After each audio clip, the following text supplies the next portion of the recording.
I'm Emma Thomson, and I manage the Forest 500 project at Global Canopy. I'm going to walk you through how you can use the Forest 500 data to find out how companies and financial institutions are addressing deforestation risks. Forest 500 is an annual assessment of the 500 companies and financial institutions that have the greatest influence on tropical deforestation based on their exposure to deforestation risk. You can use the Forest 500 data to identify which companies and financial institutions are exposed to deforestation risk, explore what they are doing to minimize that risk, and use it to compare the performance of different companies and financial institutions. In 2020 alone, the tropics lost 12.2 million hectares of tree cover.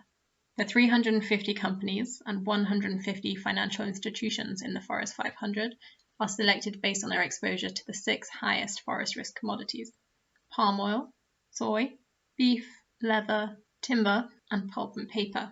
These commodities are the biggest drivers of tropical deforestation. We identify the 350 companies by using data including volume of commodity handled and share of relevant markets, depending on whether they are producers, processors, traders, manufacturers, or retailers. We then identify the 150 financial institutions who are providing the most finance to those 350 companies through shareholdings, loans and underwritings, and bond holdings. By identifying those with the highest exposure to deforestation risk, Forest 500 data is a useful starting point for high-level assessments of exposure to deforestation risk through clients or holdings.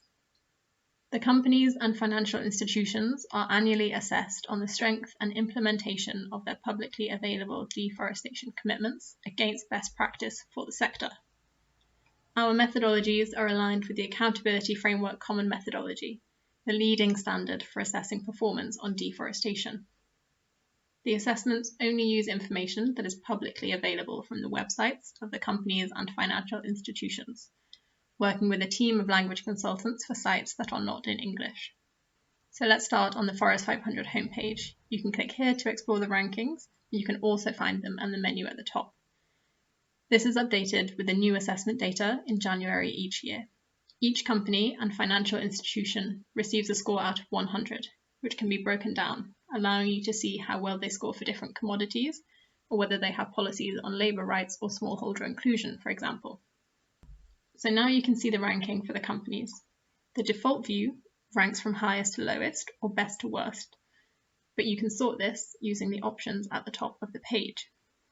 You can get a high-level assessment of the action being taken by companies and financial institutions to address their exposure to deforestation risk by looking at the companies and financial institutions with the lowest scores. Or you can select the companies exposed to deforestation risk through specific commodities, for example, palm oil. Or you can search for a particular company or financial institution and explore its score in more detail. You can look at the assessments from each company or financial institution's profile page, with links to their quotes, policies, and relevant information, meaning you can dig deeper into the detail of what your clients or holdings are doing to address their exposure to deforestation risk. The Forest 500 assessments benchmark companies and financial institutions against best practice, with all companies assessed against the same methodology and all financial institutions too. This means all assessments are comparable, so you can compare the strength and implementation of deforestation commitments to others included in the Forest 500, but also to other clients or holdings. If a company or financial institution doesn't score for an indicator in the Forest 500 methodology, this highlights a gap in their approach to addressing deforestation or associated social issues in their supply chains or financial portfolios.